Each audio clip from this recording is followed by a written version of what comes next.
মামা মামা মারতেছ কেন?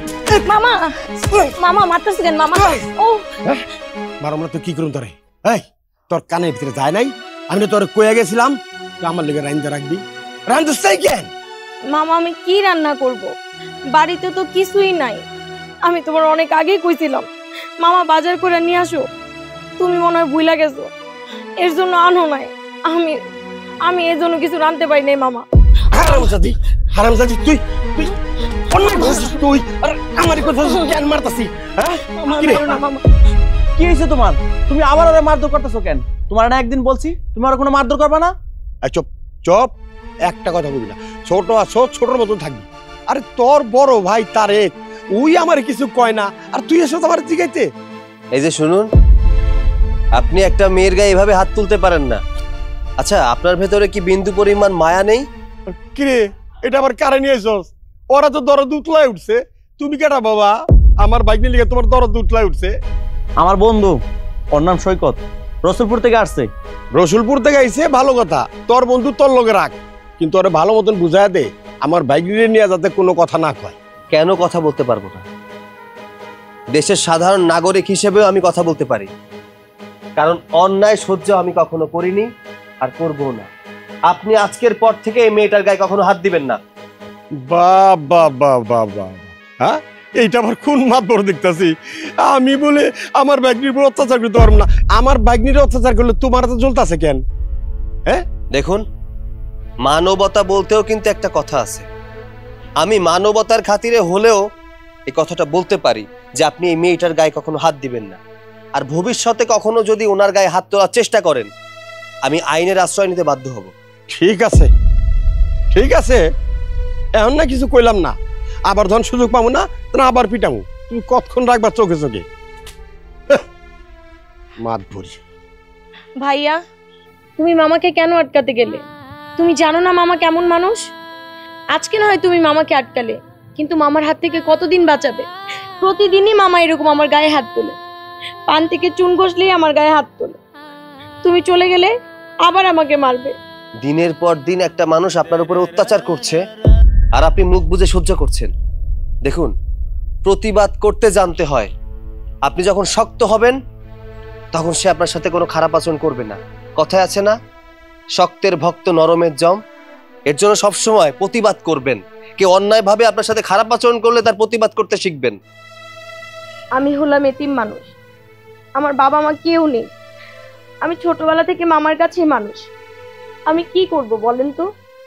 মার খাওয়া ছাড়া কি আর কোনো উপায় আছে? সব কাজ আমার করতে হয়। একটু ভুল হলেই মামা আমার গায়ে হাত তোলে। এর মধ্যে মামা সারাক্ষণ মদ খেয়ে মাতলামও করে।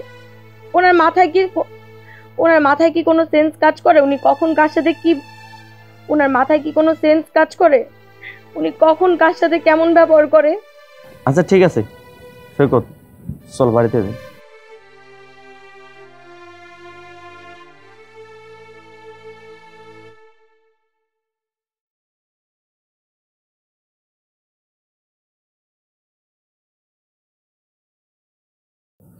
আচ্ছা বন্ধু, তোর এই বোনটার কি তোরা ছাড়া আপন বলতে আর কেউ নেই? না, আমরা ছাড়া ওর আপন বলতে কেউ নাই। আসলে আমাদের বাড়িতে ছোটবেলা থেকে আছে, লেখাপড়া করে নাই। অবশ্যই আমার বড় ভাই লেখাপড়া করার জন্য ভর্তি করতে চাইছিল, কিন্তু আব্বা লেখাপড়া করতে দেয় নাই। আব্বার ধারণা মেয়ে মানুষ লেখাপড়া করে কি করব? নিজের মেয়ে না তো, এর জন্য চিন্তা করছে পড়াশোনা করিয়ে লাভ কি। যদি নিজের মেয়ে মনে করতো তাহলে শিক্ষা দীক্ষা দিয়ে মানুষের মতো মানুষ করতো, পড়াশোনা শেখাতো। আমার না অনেক ইচ্ছা, আমি যদি আমার এই বোনটাকে একটু সুখে দেখতে পারতাম। জানি না আমি সুখে দেখতে পারবো কিনা, তবে যে পানি না।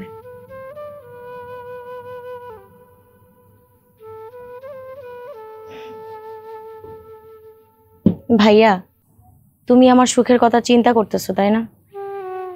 আমি জানি তোমরা আমার অনেক ভালোবাসো, তুমি বড় ভাইয়া, কিন্তু আমার কপালেই তো দুঃখ লেখা। তোমরা চাইলেই কি কপালের দুঃখ মুছতে পারবা? আমি হইলাম এতিম মানুষ, এতিমের কপালে কি আর সুখ লেখা থাকে? আপনি ভুল বললেন। দেখুন, কার ভাগ্য কোথায় গিয়ে দাঁড়াবে সেটা উপরওয়ালা ছাড়া কেউ জানে না। চেষ্টা করতে থাকুন, হয়তোবা আপনার সুখ একটা ভালো জায়গায় গিয়েও হতে পারে। কিন্তু আমি আমার কপালের কথা জানি। ছোটবেলা থেকে কষ্ট করতে করতে এই পর্যন্ত আসছি। আমি না এখন বুঝে গেছি যে আমার এই কপাল আর কোনোদিন সুখের সন্ধান নাই। আমি শুধু স্বপ্ন দেখতেই পারবো, আমার স্বপ্ন কোনোদিনই পূরণ হবে না। চিন্তা করিস না বোন, আমি জানি তুই একদিন অনেক সুখী হবি। বকুল, তোর এই বন্ধু এবার থেকে কখন যাইব? কারণ আমার বাড়িতে একটা যুবতী মাইয়া আছে। আমি চাই না যে আমার এই যুবতী মাইয়ারে নিয়ে গ্রামের মানুষ কোনো কথা উঠাও। সন্ধ্যার আগে বাড়ি থেকে চলে যেতে কবি। আব্বা, তুমি এসব কি কইতেছো? ও আমাদের বাড়ির মেহমান, আর বাড়ির মেহমানের সাথে এভাবে কথা বলতে নাই। তুই শোনস নাই আমি কি কইলাম? আবার শোন, কানটা খুললা শোন। সন্ধ্যার আগে পোলারে বাড়ি থেকে চলে যেতে হইব। আচ্ছা, আপনার সমস্যাটা কি বলুন তো? আমি এই বাড়িতে আসার পর থেকেই দেখছি আপনি আমাকে ছোট করার চেষ্টা করছেন। কি সমস্যা আপনার? চাচ্ছেনটা কি আপনি? শোনো, আমি আমার ভাগ্নির ভালো চাই, এর জন্যই বললাম সন্ধ্যার আগে বাড়ি থেকে চলে দিলাম। শুনুন, আপনি আপনার ভাগ্নির কথা চিন্তা করে আমাকে কথা বলেননি। আপনার আমাকে সহ্য হচ্ছে না, এই কারণে আপনি আমাকে বাড়ি থেকে তাড়াতে চাচ্ছেন।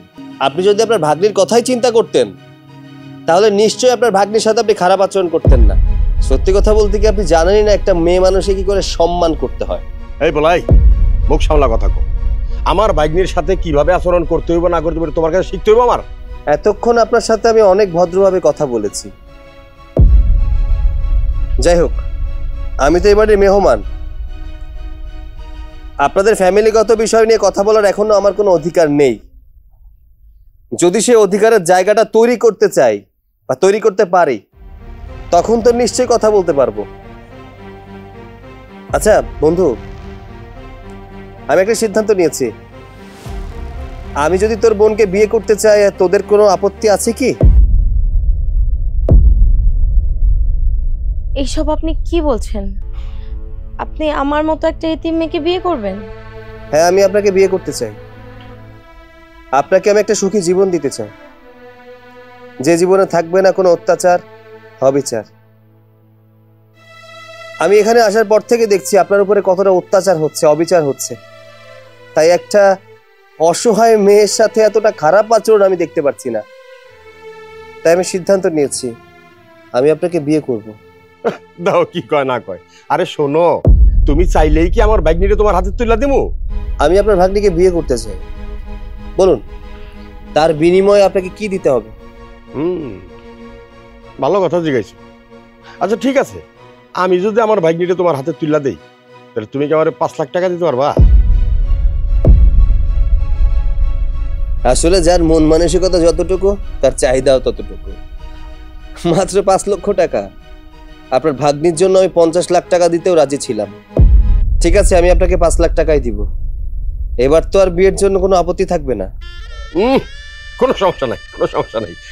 তাহলে আমি বিয়ের আয়োজন করি। কি রে, তোর জামাই কি বলেছে?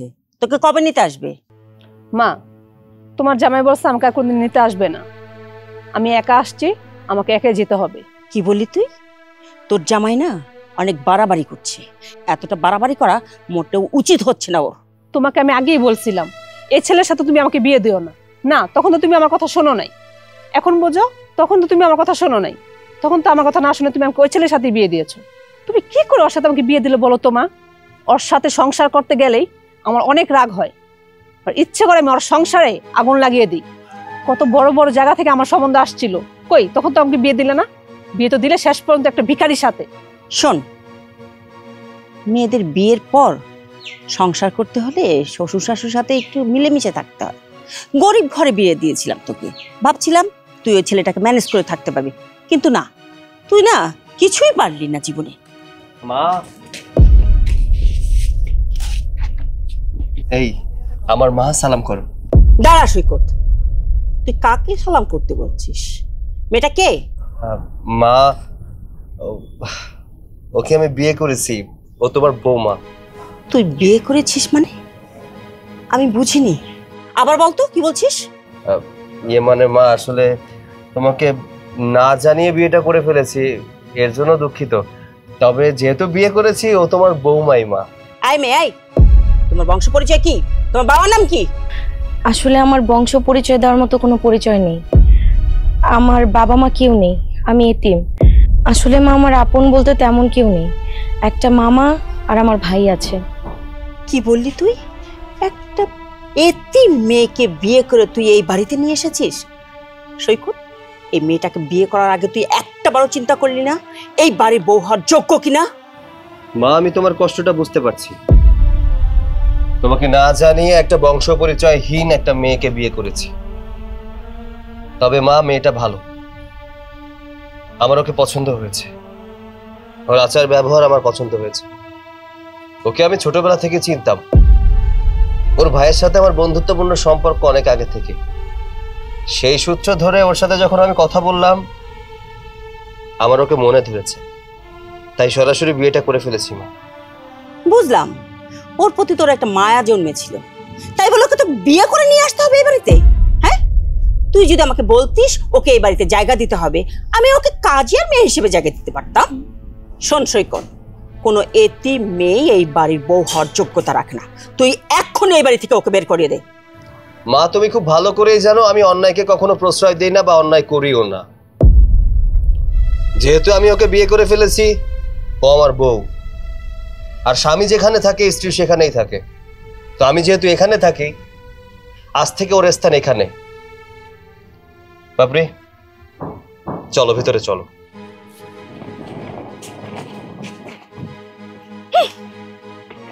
মা, ভাইজান শেষ পর্যন্ত একটা এতিম মেয়েকে বিয়ে করলো। তোর ভাইয়ের মাথা নষ্ট হয়ে গেছে, তুই কোনো চিন্তা করিস না। দাঁড়া, ওকে কিভাবে এই বাড়ি থেকে বের করতে হয় সেই ব্যবস্থা আমি করছি।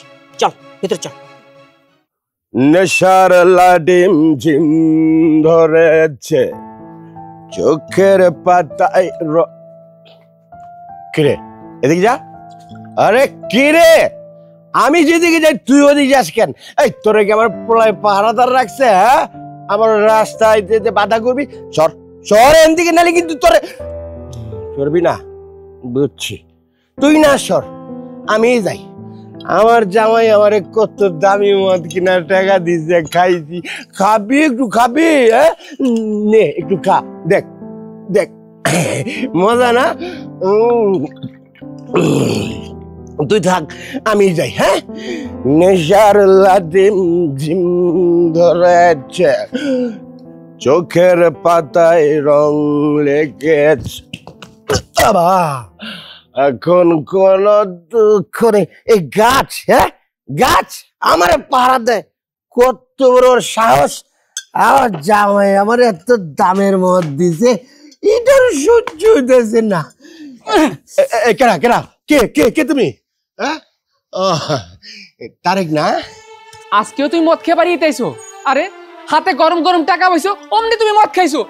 আব্বা, একটা কথা কত, তোমার কতদিন কইছি তুই মদ খেয়ে বাড়িতে আইবা না, তারপরে তুমি মদ খেয়ে বাড়িতে হো? এই চুপ চুপ কর। টাকা আমার, আমি মদ খাবো না কি খাবো? তোর কবিতার লাগবো? হ্যাঁ, আমার টাকা দিয়া আমি মদ খাবো, তোর কি কত? তোমার টাকা না? আরে 5 লাখ টাকার বিনিময়ে তুমি আমার বোনরে বিক্রি করছো, আর সেই টাকা দিয়া এখন তুমি দামি দামি মদ খাও, আর কত তোমার টাকা। আব্বা, তোমার তো লজ্জা থাকা উচিত। দিনের পর দিন তুমি আমার বোনটারে অত্যাচার করছো। যেই আমার বোনের বিয়ের প্রস্তাব আইলো, অমনি তুমি ওই পোলার কাছে তো 5 লাখ টাকা দাবি করলা। শোন, জামাইয়ের টাকা আছে তাই আমি টাকা দাবি করছি, তোর কি সমস্যা? হ্যাঁ, আমার সমস্যার কথা যদি তুমি বুঝতা তাহলে আর বাড়িতে মদ খেয়ে ফিরতা না। আরে ফুপু মরে যাওয়ার সময় আমার বোনটারে তোমার হাতে তুলে দিয়ে গেছিল, কেন জানো? আরে মানুষের মতো মানুষ করার জন্য। তুমি তার কোনো দায়িত্বই পালন করো নাই। দিনের পর দিন ওর উপরে তুমি অত্যাচার করছো। শোন, আমার না দায়িত্ব শিখাইতে আসিস না। হ্যাঁ, আমি আমার দায়িত্ব ঠিকই পালন করছি। আরে কি দায়িত্ব তুমি পালন করছো সেটা তো আমি চোখের সামনেই দেখতেছি। আরে তুমি আমার বোনের হাজবেন্ডের টাকা দিয়া মদ কিনা খাইতেছো। এরকম না কইরা তুমি একটা কাজ করতে পারো না? আরে তুমি মইরা যাইতে পারো না? তাও তো মনেরা বুঝাইতে পারবো যে আমি এতিম, এতিম হয়ে বাইচা থাকতে পারবো। তোমার অত্যাচার আর সহ্য করতে হইব না।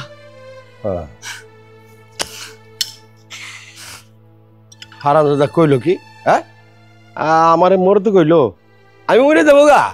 আরে আমি এত তাড়াতাড়ি মরুম না রে, আরে 100 বছর বাঁচুম। আমি মরে দিলে খাইবো কাটায় রে। এই শোন তারেক, একটু সাবধানে যাইস, উইসটা খা মরবি নাইলে। বাবা রে বাবা, কি এই জুতা কি করলাম? জুতা মনে হয় মদের দোকানে ভালো হয়েছে। যা যা। আমার ছেলেটার না মাথা একদম নষ্ট হয়ে গেছে। তা না হলে যখন একটা কাজ করতে পারে, হ্যাঁ, ওই বিয়েটা করার আগে একটা বার আমার কথা চিন্তা করলো না মায়ের কি অবস্থা হবে। মা, তুমি একটা কাজ করো, এই মেয়েটাকে এই বাড়ি থেকে বের করে দাও, তাহলে তো তোমার সমস্যার সমাধান হয়ে যাবে। আর এই পাড়া প্রতিবেশী কেউ জানে না যে ভাইয়া বিয়ে করে বাসায় বউ নিয়ে আসছে। যত সহজে কথাগুলো বললি না, এতটা সহজ নয়। আমি বললেই কি ওই মেয়েটা চলে যাবে এই বাড়ি থেকে? যেতে না চাইলে জোর করে বাড়ি থেকে বের করে দিব।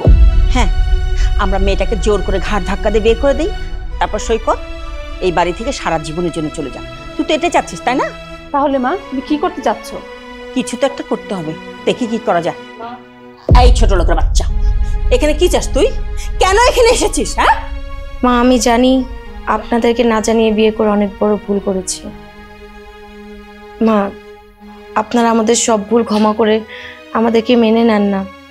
ভুল করার আগে এটা তোমার ভাবা দরকার ছিল যে ছেলেটার পরিবার আছে কিনা।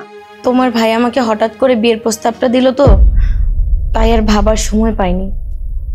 তাড়াহুড়োর মধ্যে বিয়েটা হয়ে গেছে। একটা ছেলে তোকে প্রস্তাব দিল আর অমনি রাজি হয়ে গেলি, তাই না? আর রাজি হবেই না কেন?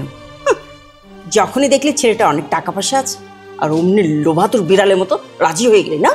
এই ছোট লোক বাচ্চা, তুই কি ভেবেছিস এই বাড়িতে এসছিস এই সাঞ্চয় টাকা পয়সার লোভ দেখে এসে তুই ভেবেছিস এখানে আরাম করে বসে বসে খাবি? তা হবে না। মা, ও যেহেতু এই বাড়িতে টাকা পয়সার লোভে আসছে, তাহলে ওকে কিছু টাকা ধরিয়ে দাও, ও এই বাড়ি থেকে বিদায় হয়ে যাক। না না, আমার টাকা পয়সা কোনো কিছুর দরকার নাই। আমার স্বামীর সংসারই আমি করতে চাই। আমি যেহেতু আমার স্বামীকে বিয়ে করেছি, আমি এখন তার বউ। আর বউ হয়ে আমি টাকা নিয়ে কেন আমি আমার স্বামীকে ছেড়ে দিব? আমি শুধু আপনাদের একটু ভালোবাসা চাই, আমার টাকা পয়সা কোনো কিছুর দরকার নেই। মা, আপনারা আমাকে শুধু একটু ভালোবাসুন, তাহলেই হবে। দেখছিস ফকিন্নির বাচ্চা কায়দাও জানে, কায়দা করে ভাবছে যে এই বাড়িতে থেকে যাবে। আমিও দেখবো তুই কতদিন এই বাড়িতে থাকতে পারিস। মা, আমি বলতে এসেছিলাম দুপুর হয়ে যাচ্ছে তো খাবার রান্না করব। তো আপনাদের জন্য কি রান্না করব মা? মা, তুমি ওর সাহস দেখছো? ও আজকে বাসাতে এসেই ও আজকে রান্নাঘরে ঢুকতে চাচ্ছে। এই ছোট লোকের বাচ্চা, তোকে আমার রান্নাঘরে যেতে হবে না। আমার রান্নাঘরে রান্না করার জন্য আমি যথেষ্ট। তোর রান্না আমি খাই নাকি? তুই একটা কাজ কর, তুই এক্ষুনি আমার চোখের সামনে থেকে দূর হ, তাহলে আমি বেশি খুশি হব। ঠিক আছে মা, তাহলে এখন আমি যাচ্ছি। আমি তো এবারের বউ, আমার তো অনেক দায়িত্ব। আপনাদের যখন যা লাগবে আমাকে বলবেন, আমি করে দেব। দেখছিস মেয়েটার সাহস দেখে আমি অবাক হয়ে যাচ্ছি। ওর কত বড় সাহস, আজকে সে আমার রান্না করে যেতে চাচ্ছে। মা, তুমি একদিন দেখো এই মেয়েটাই একদিন তোমাকে বাড়ি থেকে বের করবে। এতই সহজ, এত সহজে ও আমাকে কিছুই করতে পারবে না। আমিও ওকে দেখে ছাড়বো ও কি করে এই বাড়িতে থাকে। কি ব্যাপার বাপি, তুমি দাঁড়িয়ে আছো কেন? বসো, আমরা একসাথে খাই। আর তাছাড়া আমাদের পরিবারের রীতিনীতি হচ্ছে পরিবারের মানুষগুলো একসাথে বসে খাওয়া দাওয়া। ঠিক আছে, বসো। না, এই মেয়ে আমাদের সাথে খাবার খেতে পারবে না। ওর যদি খাবার খেতে হয় আলাদা বসে খাবে। মা, তুমি এসব কি বলছো? পাপড়ি আমাদের সাথে বসে খাবার খেতে পারবে না কেন? এই মেয়ে আমাদের সাথে খাবার খেতে পারবে না, ব্যাস। মা, পাপড়ি কিন্তু আমাদের পরিবারের মানুষ, ও তো বাহিরের কেউ না। তাহলে আমাদের সাথে বসে খাবার খেতে পারবে না কেন? ভাইয়া বাদ দাও না, মা যখন এখন না বলেছে, ভাবি না হয় পরে বসে খেয়ে নিবে। আমিও তাই বলছি, আমি এখন খাবো না। আপনারা সবাই খাবার খেয়ে নেন, আমি পরে খাবো। পাপড়ি, আমি কথা বলছি, এখানে কোনো কথা বলবো না। আগে মায়ের কথা শুনি। মা, তুমি কি পাপড়িকে এই বাড়ির বউ হিসেবে মেনে নাওনি? না, আমি এই মেয়েকে বউ হিসেবে মানি না, আর কোনোদিন মানতেও পারবো না। তাহলে তো আর কিছু করার নেই, আমার বউকে নিয়ে এখান থেকে চলে যেতে হবে। অ্যাটলিস্ট আমি তার স্বামী হিসেবে আমার দায়িত্ব আমার বউয়ের সম্মান রক্ষা করা, সে ঘরে হোক অথবা বাইরে। তাই আমি চাই না আমার বউয়ের কোনো অসম্মান হোক। আমি আমার বউকে নিয়ে বাড়ি থেকে চলে যেতে চাই। ভাইয়া, সামান্য একটা মেয়ের জন্য তুমি মার সাথে তোমার সম্পর্ক নষ্ট করতে চাচ্ছ? স্বামী স্ত্রীর সম্পর্ক কি, এটা কি জানিস তুই? তুই যদি এটা জানতি তাহলে তোর এ বাড়ি পড়ে থাকতি না, তোর স্বামীর বাড়িতে গিয়ে থাকতি। শোন, আমি আমার বউকে অনেক বেশি ভালোবাসি, তাই আমি চাই না আমার বউকে কেউ অপমান সূচক কথা বলে। আপনি কেন শুধু শুধু কথা বাড়াচ্ছেন? আমি চাই না আমার জন্য কোনো অশান্তি হোক। খেয়ে নেন। আয় মেয়ে আয়, চুপ করো। বড় বড় কথা বলতে শিখেছো না? এই তোমার কারণে এই সংসারে এত সব অশান্তি হচ্ছে। আগে কখনো অশান্তি হতো না এই সংসারে। আমার যা বোঝার বোঝা হয়ে গেছে মা, শুধু শুধু ওকে দোষারোপ করো না। বিয়েটা যেহেতু আমি করেছি, দোষটা আমার। এর ঘানি আমি নিজেই টানতে চাই। ঠিক আছে, আমি আমার বউকে নিয়ে এই বাড়ি থেকে চলে যাব, সেটা আজই। তাই পাপড়ি, চলো ব্যাগ গুছিয়ে নেবে। শোনো, দেখলি তোর ভাই কত বড় হয়ে গেছে? হ্যাঁ, সামান্য একটা মেয়ের জন্য আমার সাথে কত বড় বেয়াদবি করলো। মা, তুমি ভাইয়াকে কেন দোষারোপ করছো? এখানে তো ভাইয়ার কোনো দোষ আমি দেখছি না, সব দোষ ওই মেয়েটার। আর ওই মেয়ে ভাইয়াকে মনে হয় শিখে পড়িয়ে নিয়ে আসছে যাতে আমাদের সাথে ভাইয়া এরকম খারাপ ব্যবহার করে। আমিও দেখবো ওই মেয়েকে সে কতদিন ভালোবাসে আর কতদিন এই বাড়িতে এই মেয়ে থাকে। আমিও শেষ দেখে ছাড়বো। যা খা। কি ব্যাপার, এখনো বসে আছো কেন? যাও ব্যাগ গুছিয়ে নাও, আমরা এখান থেকে চলে যাব। না, তুমি এই বাড়ি থেকে চলে গেলেও আমি এই বাড়ি ছেড়ে কোথাও যাব না। কি বললে তুমি? তুমি আমার সাথে এই বাড়ি থেকে যাবে না? না, আমি কোথাও যাব না। শোনো, আমি সংসারটা ভাঙতে আসিনি, আমি এসেছি সংসারে সুখ খুঁজে নিতে। তুমি তো জানোই আমি এতিম, ছোটবেলায় বাবা মা সবাইকে হারিয়েছি। আমি না ভালোবাসা কি জিনিস সেই ভালোবাসাটাই পাইনি। আর এই বাড়িতে এসে তোমার মাকে মা বলে ডেকেছি, তোমার বোনকে বোন বলে জেনেছি। আমি না সবার মাঝে ভালোবাসা খুঁজে নেব। তুমি শুধু একটু ধৈর্য ধরো, দেখবে সব কিছু আমি মানিয়ে গুছিয়ে নিয়েছি আর সব ঠিক হয়ে যাবে। আমি যেহেতু এই সংসারে সব কিছু পেয়েছি, এখান থেকে কেন যাব বলো তো? সাদা মনে তুমি যতই মেনে নেওয়ার চেষ্টা করো না কেন, তারা কখনোই তোমাকে মেনে নেবে না। এখানে থাকলে শুধুমাত্র কষ্টই পাবে, আর কিছুই না। আমি তো ছোটবেলা থেকেই কষ্ট পেতে পেতে মানুষ হয়েছি। এখন না আমার কাছে কোনো কষ্টকেই কষ্ট মনে হয় না। আর এটুকু কষ্ট তো সমস্যা নেই, আমি মানিয়ে গুছিয়ে নিতে পারবো। তোমার মা বোন তো আমারও মা বোন, তারা আমাকে একটু কষ্ট দেয়, একটু জ্বালায়, এটাতে না আমার কোনো কিছুই মনে হয় না। আমার মনে হয় তারাই তো আমার আপনজন। আর দেখো, একটা সংসারে থাকতে গেলে একটু ঠুকুঠুকি বাজবেই, এটাতে কিছু হবে না, এটাতে কিছু হয় না। আমি কোনো কিছুই মনে করি না। তুমি আমার কথা বোঝার চেষ্টা করো। তুমি এখানে থাকলে সুখ পাবে না, এর চেয়ে বরং চলো আমরা দূরে কোথাও গিয়ে বাসা ভাড়া থাকবো, তোমাকে সুখে রাখবো, রাজধানী করে রাখবো। অ্যাটলিস্ট এখানকার সমস্যা তোমাকে পোহাতে হবে না। আমি জানি তুমি আমাকে সুখে রাখবে, কিন্তু আমার ওই সুখ চাই না। আমার একটা পরিবার চাই, আর আমি এখানে সেই পরিবারটা পেয়েছি। দেখো, আমি এই পরিবার ছেড়ে কোথাও যেতে চাই না। ঠিক আছে, যেহেতু তুমি আমার কথা শুনবে না, থাকো তুমি এখানে, আর শুধু শুধু কষ্ট করেই যাও। আমি খুব ভালো করেই জানি এখানে থাকলে তুমি সুখ না, কষ্টটাকেই আপন করে নেবে, এছাড়া আর কিছুই না। এই কষ্টের মাঝে সুখ খুঁজে নেব, তুমি কোনো চিন্তা করো না, তুমি শুধু আমার পাশে থাকো। আচ্ছা বসো, আমি ওইদিকে যাই, টেবিলটা অগোছালো হয়ে আছে তো একটু গুছিয়ে আসি।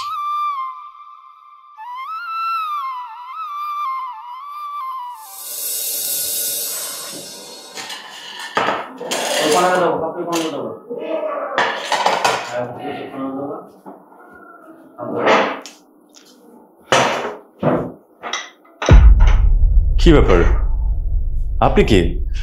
আপনাকে তো ঠিক চিনতে পারলাম না। জি, আমি এবারে নতুন বউ, কিন্তু আপনি কে? আপনাকে তো চিনতে পারলাম না। আমার পরিচয়, আমি হচ্ছি এবারের একজন অভাগা জামাই। বিয়ে ঠিকই করেছি, কিন্তু কখনো স্বামীর অধিকার পাইনি। ও, বুঝতে পেরেছি, আপনি আমার ননদের স্বামী, তাই না? তো কেমন আছেন আপনি? সংসারের সুখ না থাকলে মানুষ যেমন থাকে, আমি ঠিক তেমনই আছি। ভাই, মন খারাপ করবেন না, মিলেমিশে দুজন সংসার করুন, একদিন দেখবেন সব কিছু ঠিক হয়ে গেছে। সুখ সুখ মনে হয় আমার কপালে কোনোদিন শুইবে না। আপনার যে ননদিনী আছে না, সে তো বলেই দিছে সে কোনোদিন আমার বাড়িতে যাবে না, সে নাকি সারাটা জীবন এই বাড়িতেই থাকবে। কি হচ্ছে? আমার ভাইয়ের মাথা খাওয়া শেষ হয়েছে, এখন তুমি আমার স্বামীর মাথাটা খাচ্ছ? ঠিক মতো তো নিজের সংসারটা করতে পারছো না, শুধু অশান্তি বাঁধাচ্ছ। আরে কি বলছো উল্টাপাল্টা কথা? ভাবি তো অশান্তি করার মতো কিচ্ছু বলেনি। ভাবি এতক্ষণ যা কিছু বলছে সবকিছু আমাদের সংসারের ভালোর জন্যই বলছে। হ্যাঁ, আমি বুঝতে পারছি তোমরা কতটা ভালো কথা বলতেছো দুজন মিলে। বাবির হয়ে আর সাফাই গাতে হবে না তোমার। এতদিন পরে এই বাসায় আসছো, আমার সাথে দেখা না করে, কথা না বলে তুমি ভাবির সাথে দাঁড়িয়ে আমার নামে বদনাম করছো। দেখো লিজা, তোমার নামে তোমার স্বামী অনেক ভালো ভালোই কথা বলছিল, খারাপ একটা কথাও বলেনি। আর তোমার স্বামী অনেক ভালো মানুষ, তাকে দেখলেই বোঝা যায়। এই শোন, তুই না ভালো সাজার চেষ্টা করবি না। তুই যে কতটা শয়তান তা আমি তোকে ভালো করে চিনি। ছাড়ো, ব্যথা পাচ্ছি। ভালো মানুষ না, তুই সাজবি না, আমি তোকে ভালো করে চিনি তুই কতটা শয়তান। কি করছো তুমি? ছাড়ো। তুমি কি অমানুষ হয়ে গেছো নাকি? হ্যাঁ, একটা ভালো মানুষের সাথে কিভাবে ব্যবহার করতে হয় এইটুকু জ্ঞানবোধ তোমার মধ্যে নাই? বাহ, দুজনকে দেখে দুজন ভালোই বোঝাপড়া হয়ে গেছে। আমি এই বোঝাপড়া শেষ করতেছি। দেখলেন তো ভাবি, এই সংসারে সারাক্ষণ এই সমস্তই চলতে থাকে, কখনো তো আমাকে একটু বুঝতে চায় না। জানি না আমি কি করব। ধৈর্য ধরেন, আল্লাহর উপরে ভরসা রাখেন, দেখবেন একদিন সব ঠিক হয়ে গেছে। আপনি যান, ওর কাছে গিয়ে ওকে বোঝানোর চেষ্টা করেন, আমি আমার কাজগুলো শেষ করি।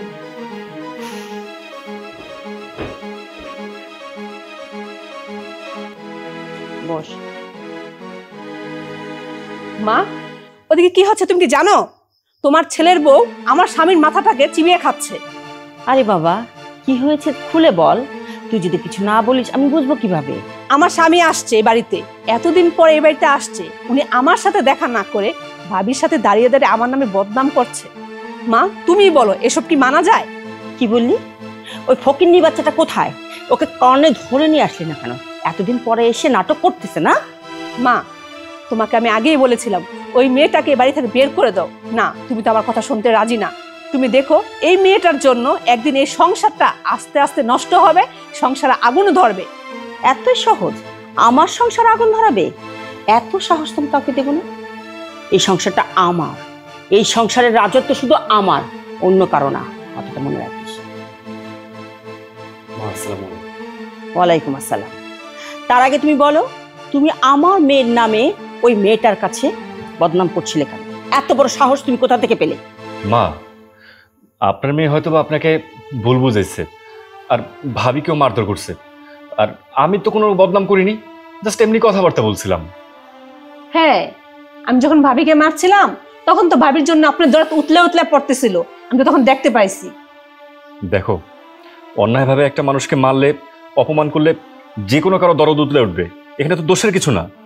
এই জামাই, আমার সংসারে যা কিছু হোক না কেন সব কিছু তোমাকে চুপচাপ শুনতে হবে, কোনো কিছু প্রতিবাদ করা যাবে না, কথাটা মনে রাখে যেন। এতদিন তো সবকিছু এভাবে সহ্য করে আসছি মা, কোনো কিছুর প্রতিবাদ করি নাই, সবকিছু চুপচাপ সহ্য করছি। জানি না এভাবে আর কতদিন সহ্য করতে হবে। দেখছো মা, তোমার জামাই কেমন করে কথা বলছে? এতদিন কিন্তু এমন করে কথা বলেনি। শোনো, প্রথমবারের মতো তোমাকে আমি ক্ষমা করে দিলাম, দ্বিতীয়বার যদি তুমি এরকম ভুল করো আমি কিন্তু তোমাকে কিছুতেই ক্ষমা করব না। যাও, ঘরে যাও, রেস্ট করো।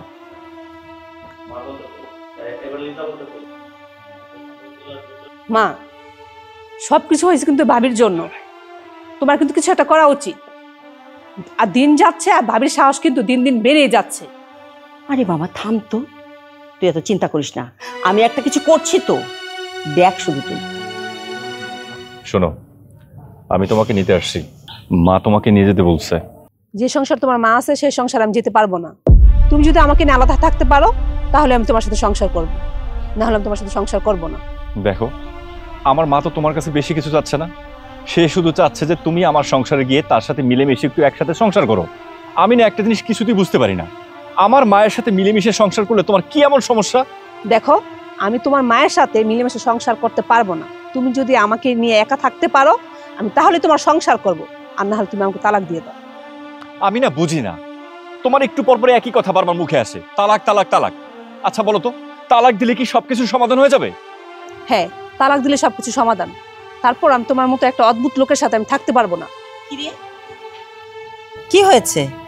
তোরা কি নিয়ে আলাপ করছিস?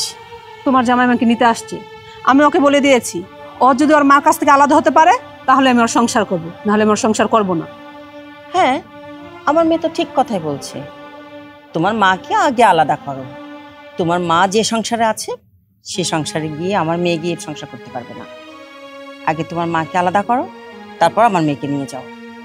আমি না একটা জিনিস কিছুতেই বুঝতেছি না, আপনি মা হয়ে আপনার মেয়েকে এসব কি শিক্ষা দিচ্ছেন? হ্যাঁ, আর যেখানে আপনি আপনার মেয়েকে বলবেন যে শ্বশুর শাশুড়ি শ্বশুর বাড়ির লোকজন সবার সাথে মিলেমিশে সংসার করার জন্য, তা না, আপনি কি করতেছেন?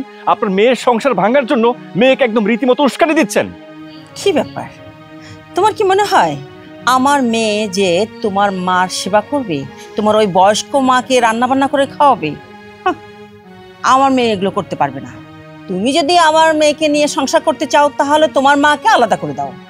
তোমার মার সঙ্গে আমার মেয়ে কিছুতেই সংসার করতে পারবে না। আর যদি সেটা না পারো আমার মেয়েকে তালাক দিয়ে দাও। দেখেন মা, আপনাকে আমি স্পষ্ট করে একটা কথা বলি, আপনার মেয়ে যদি আমার মায়ের সেবা যত্ন করতে না পারে তাহলে আপনার এই মেয়ের সাথে না আমি সংসার করবো না। আমার সাথে সংসার করতে তোমাকে কে বলেছে? আমি তো বলিনি তুমি আমার সাথে সংসার করো। আমি তো তোমার কাছ থেকে তালাক চেয়েছি, আমাকে তালাক দিয়ে দাও। ঠিক আছে, আমি এখন চলে যাচ্ছি। আপনার মেয়েকে আমি সময় মতো ডিভোর্স লেটারটা পাঠিয়ে দেব। ডিভোর্স লেটার পাঠিয়ে দেব?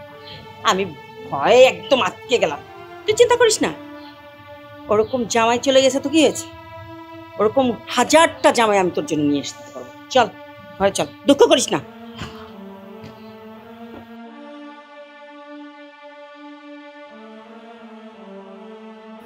পাপড়ি, বোন আমার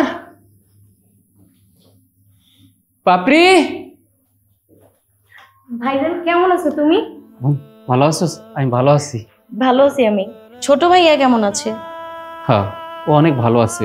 তোর কথা খুব মনে পড়ে ওর। ও বারবারই তোর কথা জিজ্ঞাসা করে তুই কেমন আছিস, জানতে চাই। আমার কথা এতদিন পর মনে পড়ছে তোমাদের না? আমি তো ভাবছি তোমরা মনে হয় আমার কথা ভুলাই গেছো। তোর কথা অনেক মনে পড়ে। নতুন একটা চাকরি পাইছি, তেমন সময় করতে পারি না। আজকে একটু সময় হলো তাই ছুটে আইছি তোরে দেখার জন্য। আচ্ছা ভাইজান, এসব কথা এখন বাদ দাও। মামা কেমন আছে? কেমন আর থাকবো, মদ খাওয়া বাদ দিছিল, কিন্তু এখন তোর জামাই টাকা দিয়া মদ খায়। আরে মদ খায় যেখানে সেখানে পড়ে থাকে, তারে আমরা সবাই মিললে খুঁজে আনতে হয়। মামাকে নিয়ে না অনেক চিন্তা হয়। কি আর করব, মামা মনে হয় কোনোদিনও আর শুধরাবে না। যাই হোক ভাইজান, এসব কথা বাদ দাও। অনেকদিন পর বাড়িতে এলে, চলো ঘরে চলো। চল। এই দাঁড়া, কাকে তুই ঘরে নিয়ে যাচ্ছিস? ও কি তোর মতো এতিম নাকি? মা, এইসব কথা আমরা পরে বলবো। এটা হচ্ছে আমার ভাইয়া, আমার বড় ভাইজান। বিয়ের পরে প্রথম এ বাড়িতে আসলো। ভাইজানকে নিয়ে ভিতরে যাই মা। কেন, সত্যি কথা বলতে কি তোমার সাহস নাই নাকি বাইরের সামনে সত্যি কথা বলা যাবে না? এই ছোট লোকের বাচ্চা, তুই তোর বোনকে বড়লোক ঘরে বিয়ে দিতে গেছিস কেন? হ্যাঁ, কোনো ছোট লোকের বাচ্চা দেখে বিয়ে দিতে পারিস না? মা, বড় লোকের ঘরে তো টাকা আছে, গরিবের ঘরে তো কোনো টাকা নাই। আপনারা এইভাবে বললেন না। টাকা পয়সার জন্য আমার বোন এই বাড়িতে বিয়ে দেয়নি। আপনার ছেলে পছন্দ করে আমার বোনকে বিয়ে করছে। আমার ছেলেকে তোরা জাদুটোনা করেছিস, জাদুটোনা করে তোর এই বোনটাকে ঘুচিয়ে দিছিস আমার ছেলের সাথে। মা, তোমাকে কতবার বলেছি এইসব বিষয় নিয়ে ওর সাথে কোনো কথা বলবে না। বিয়েটা আমি নিজ ইচ্ছাই করেছি, কেউ আমাকে জোর করে বিয়ে দেয়নি। ও এমন কি কাজ করেছে যাতে ওকে এত কথা শোনাচ্ছিস? বাড়িতে একটা মেহমান এসেছে, তার সম্মানটুকু রাখ। তোমার বউ এরকম কোনো ভালো কাজ করেনি যে তাকে আমরা মাথায় নিয়ে নাচবো। কি করে নাই তোর বউ? তোর বউ আমার মেয়ের নামে আমার মেয়ের জামাইয়ের কাছে বদনাম করতেছিল, এটা কি সে অপরাধ করে নাই? বিশ্বাস করো, আমি খারাপ কোনো কিছু বলিনি। তখনই তোমার বোনের জামাইয়ের সঙ্গে আমার দেখা হয়েছিল। আমরা শুধু পরিচিত হচ্ছিলাম, আর কিছুই না। পাপড়ি, আমি খুব ভালো করেই জানি তুমি কারণ আমি বদনাম করতে পারো না, সেই বিশ্বাসটা তোমার উপর আমার আছে। বাহ বাহ বাহ বাহ বাহ বাহ, কি চমৎকার কথা! মা বোনের কথায় তোর বিশ্বাস নেই, আর বিশ্বাস তোর বইয়ের প্রতি, তাই না? মা, আমি তোমাকে বলেছিলাম না এই মেয়েটা ভাইয়াকে জাদুটনা করে বশ করে নিয়েছে। চলো তো, চলো রুমে চলো। ভাই, যে অশান্তির কারণে আমার বোন এই বাড়িতে বিয়ে দিছি, সেই অশান্তি এই বাড়িতেও। আপনি কোনো চিন্তা করবেন না, আমি আপনার বোনের কোনো ক্ষতি হতে দিব না। আমি আপনার বোনকে অনেকবার বলেছি যে চলো আমরা এই বাড়ি থেকে চলে যাই, কিন্তু আপনার বোন তো নাছোড় বান্দা, সে কোথাও যেতে চায় না। ভাই, আমার বোন সংসার ভাঙতে পারে না, সংসার করতে জানে। এই বাড়ি ছেড়ে কোথাও যাবে না। ভাইজান, এসব কথা বাদ দাও না, চলো ঘরে চলো। না রে বোন, ভাই আমি যাই। এই মিষ্টিগুলো সব করে আনছিলাম, তোরা সবাই মিলে খাইস। আমার কারণে কোনো অশান্তি হোক আমি এটা চাই না। ভালো থাকিস।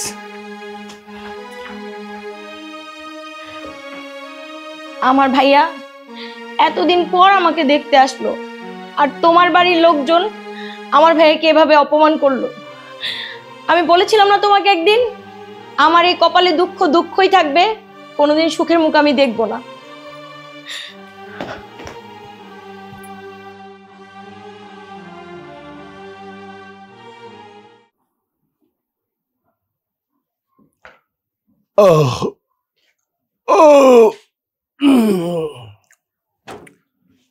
গলার রস শুকায় গেল গা, একটু খাইতে যাবো মাল, পকেটে টেকাই নাই। ওলাটা যে কই গেল তারেক? ও তোর বোনের বাচ্চা গেছে মনে হয়। আয়া বলছো বাবা? হ্যাঁ, আইসা পড়ছি। কেন, তোমার কিছু চাওয়ার ছিল নাকি? আমার জন্য কি দিছো তোর বোন? দেয় না কিছু? শোনো আব্বা, বোনটার বিয়ে হয়ে গেছে, একটা বারের জন্য তুমি জিজ্ঞাসা করলা না বোনটা কেমন আছে? কি জিজ্ঞাসা করলা তোমারে কিছু দিছে কিনা? সব সময় না নিজের চিন্তাটাই করলা, সন্তানের চিন্তাটা করলা না। কেন ভালো নাকি তোর বোন? আরে তোর বোনের তো ভালো রাখার লিগে কোটিপতি বাড়িতে বিয়ে দিছ, এইখানে তো ভালো থাকারই কথা, জিজ্ঞাসা করার কি আছে? আব্বা, তোমার জন্য না আমার বোনের জীবনটা নষ্ট হয়েছে, আর এর জন্য দায়ী কে জানো? তুমি। খবরদার, খবরদার, আমার কোনো দোষারোপ করবি না। আমি কিন্তু বিয়ে দেই নাই, তুই নিজের ইচ্ছায় তোর বোনকে বিয়ে দিছ। শোনো, ওনা নিজের জন্য বিয়ে বসে নাই, একটা মাত্র কারণ, সে হচ্ছে তুমি। তোমার অত্যাচার থেকে বাঁচার জন্য বিয়ে করছে। আরে দিনের পর দিন আমার বোনটা তুমি অনেক অত্যাচার করছো, একটা দিনের জন্য ওরে সুখে থাকতে দাও নাই। আমার বোনটা তোমার বাবার মতো ভালোবেসে গেছে, আর তুমি তারে পরের মতো আচরণ করছো। শোন শোন, ও কিন্তু আমার মেয়া না, আমার ভাগিনী। এই ছোট্টবেলার থেকে তারা পাল্লা বসে বড় করেছি, আর কি করবো ক? আমার বোনটারে বড় করে তুমি কি করছো? আরে ভালো করে তো লেখাপড়া করতে দাও নাই, কাজের লোকের মতো কাজ করাইছো, একবেলা ঠিক মতো খাইতেও দাও নাই। তারপরও দিনের পর দিন এই বাড়িতে পড়েছিল, কারণ কি জানো? আমাদেরকে ভালোবাসে। এই শোন, এই ব্যাগের ব্যাগের করিস না, তোর কথা শুনতে না আমার একদম ভালো লাগতেছে না। তুই আমার চোখের সামনে যা যা। আমি সত্যি কথা কইছি তো, এখন আর ভাল লাগতেছে না। লাগবো কেমন করে? বুঝে না, পোলাপান তো জানা, আমার মতন বয়স হবো না, মাল ডাজন না খাইতে পারবো, সবই উল্টা উল্টা হয়ে যাবো। থাক দেই, কারো কাছে পাই নাকি।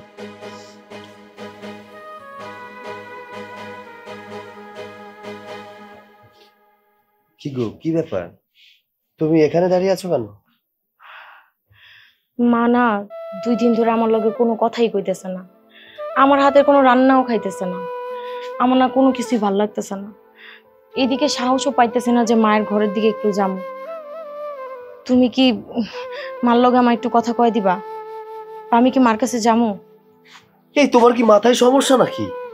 যে মানুষটা তোমার সাথে সবসময় বকাঝকা করে কথা বলে, হ্যাঁ, অত্যাচার করে তোমার উপরে, সেই মানুষটা তোমার সাথে কথা বলছে না, এটা তো খুশির সংবাদ। তুমি তো কথা বলার দরকারটা কি? সে তার মতো থাকুক, তুমি তোমার মতো থাকো। আমি জানি তো আমার সহ্য করতে পারে না, আমার সব সময় বকাঝকা করে, কিন্তু কি করবো কও তো? আমার মনটা না কেন জানি মানতেছে না।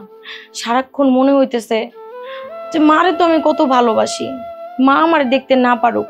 ওই মানুষটা 2 দিন ধরে না খায় আছে, আমার সাথে একটা কথা পর্যন্ত কইতেছে না, আমার না একটু ভালো লাগতেছে না। চলো না একটু যাই। এই মার প্রতি তো ভালোবাসা দেখাতে হবে না তো তোমার? তুমি মার উপরে যত ভালোবাসা দেখাও, মা তোমার উপরে তত চড়াও হয়। কি দরকার আছে বলো তো? তুমি এখন মার ঘরে গিয়ে ভালোবাসা দেখাবা, আর সে তোমার সাথে রাগ দেখিয়ে কথা বলবে? দরকার নেই, সে তার মতো থাক, তুমি তোমার মতো থাকো। আমি না কোনো কথা শুনতে চাই না। মা 2 দিন ধরে খাবার খাইতেছে না, আমার একটু ভালো লাগতেছে না। আমি মার কাছে যাবো, তুমি চলো। আর তুমি কেন বুঝতে পারছো না? তোমাকে আমি বললাম না, তুমি এখন যদি ওই রুমে যাও তোমাকে শুধু শুধু কথা শোনাবে। কি দরকার বলো তো? এর চেয়ে বরং চলো ঘরে চলো। বুঝতে পারছি, ঠিক আছে, তোমার যেতে ইচ্ছা করছে তো এখন যাওয়া লাগবে না, কালকে সকালে যাও। হ্যাঁ, এখন চলো চলো ঘরে চলো। দেখো বোন, সংসারটা এমনভাবে নষ্ট করো না। তোমার স্বামী অনেক ভালো মানুষ, সে তোমাকে অনেক ভালোবাসে। আর একটা সংসারে থাকলে মান অভিমান ঝগড়াঝাটি টুকিটাকি লেগেই থাকে, সেটা নিয়ে অভিমান করে বসে থাকলে কি চলবে? আমি বলি কি, তুমি তোমার সংসারে ফিরে যাও, দেখবে তোমরা একদিন অনেক সুখী হতে পারবে। আমার ভালো মন্দ নিয়ে আপনার ভাবতে হবে না, আপনি এখান থেকে যান। এই যে দেখো, তুমি মা, তোমরা আমাকে কত অপমান করো, কত কিছু বলো। আমি কি এই বাড়ি ছেড়ে চলে গিয়েছি? আমি কিন্তু এই বাড়ি ছেড়ে কোথাও যেতে চাই না। কেন জানো? কারণ বিয়ের পর মেয়েদের স্বামীর ঘরই সব কিছু, আর আমার স্বামীটাও তো অনেক ভালো। আর তোমরা যদি আমাকে কোনোদিন আরও অত্যাচারও করো তাও আমি যাব না, কারণ আমি আমার স্বামীকে অনেক ভালোবাসি, তোমাদেরকে অনেক ভালোবাসি।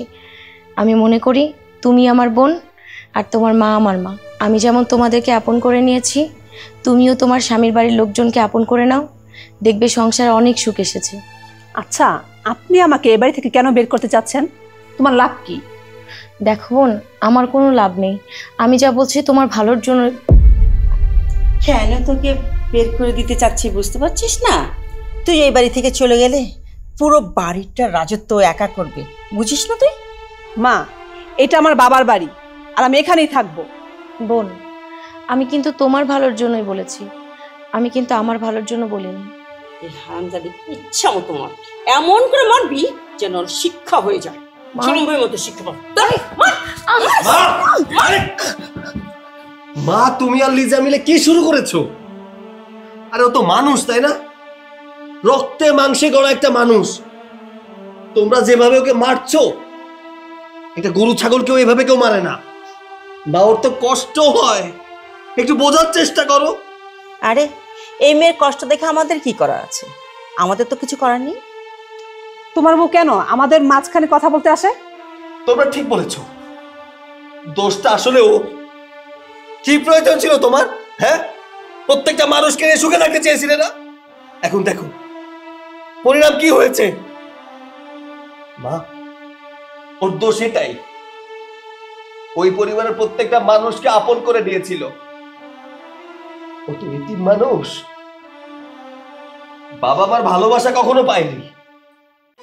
এখানে সে মায়ের ভালোবাসা পেয়েছিল, বোনের ভালোবাসা পেয়েছিল, ভেবেছিল একদিন না একদিন সবকিছু ঠিক হয়ে যাবে। আমি বলেছিলাম ঠিক হবে না কোনোদিন, চলো আমার সাথে। তখন যদি চলে যেতে তাহলে আজকে এই দিন দেখতে হতো না। মা, চিন্তা করো না, আজকের পর থেকে ও তোমাদের কোনো কথা ইন্টারফেয়ার করবে না। হ্যাঁ হ্যাঁ, তোর বউকে বলে দে ও যেন আমাদের মধ্যে ইন্টারফেয়ার না করতে আসে। আজকে আমি আমার বউকে নিয়ে এই বাড়ি থেকে চলে যাব, আর কোনোদিন আসবো না, কোনোদিনও না। মা রাগ করেছে, তাই বলে কি তুমিও পাগল হয়ে যাবে? বাদ দাও, মা রাগ কমলে দেখবে সব ঠিক হয়ে গেছে। তুমি ঘরে চলো, আসো, মাথা ঠান্ডা করো। ছাড়ো তুমি, আজকে তোমার কোনো কথাই শুনবো না আমি। কাকে মায়ের স্থানে বসাতে চেয়েছিলে, কাকে ভালোবাসতে চেয়েছিলে, আর যে ভালোবাসার মূল্য দিতে জানে না সেই মানুষটাকে তুমি মা হিসেবে ভালোবাসতে চেয়েছিলে, তাই না? যা হয় না নয়তে, তা হবে না 90-তে। তোমাকে সে কখনো ভালোবাসতে পারবে না, ভালোবাসবে না। আমি তোমাকে নিয়ে এই বাড়ি থেকে চলে যাব। আমি যাব না, এই সংসার ছেড়ে আমি কোথাও যাব না। দেখো, মা আমাকে বকাঝোকা করে, মারধর করে, এটাতে না আমার কিচ্ছু হয় না। আমার আপন মা যদি থাকতো, সে কি আমাকে শাসন করতো না? আমার ভুল হলে কি আমাকে বকাঝোকা করতো না? দেখো না, আমি এই সংসারে এসে একটা মা পেয়েছি, একটা বোন পেয়েছি, একটা পরিবার পেয়েছি, তোমার মতো একটা ভালো স্বামী পেয়েছি। আমি না তোমার মায়ের কাছ থেকে তোমাকে আলাদা করতে পারবো না। আমি চাই সবাই মিলে একসাথে সুখে শান্তিতে সংসার করতে। দেখো, ভালোবাসা কাকে বলে? এত অত্যাচার, এত অবিচার সহ্য করে মেয়েটা এই পরিবারের সাথে থাকতে চেয়েছে।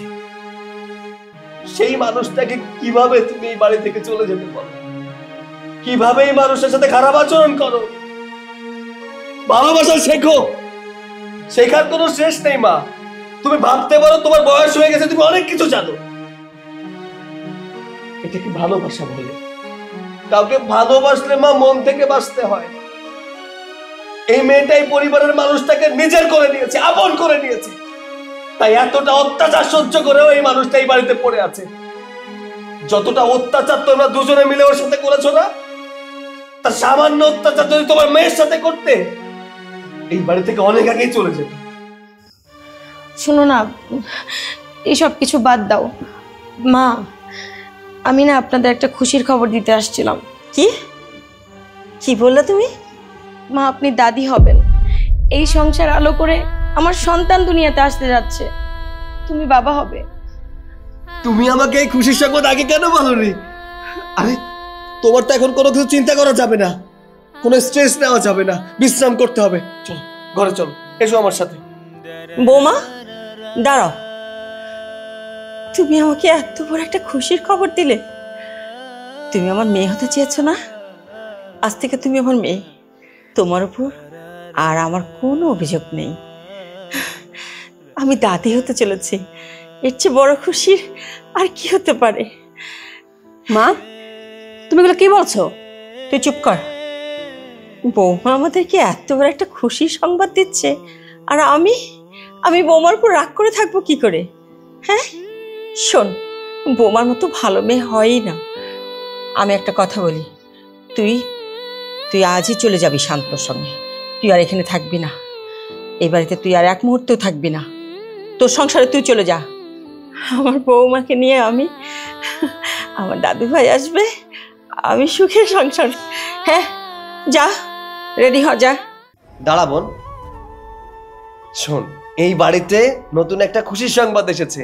আমি বাজারে যাব, মিষ্টি আনবো, মিষ্টি খাবি, তারপর যাবি।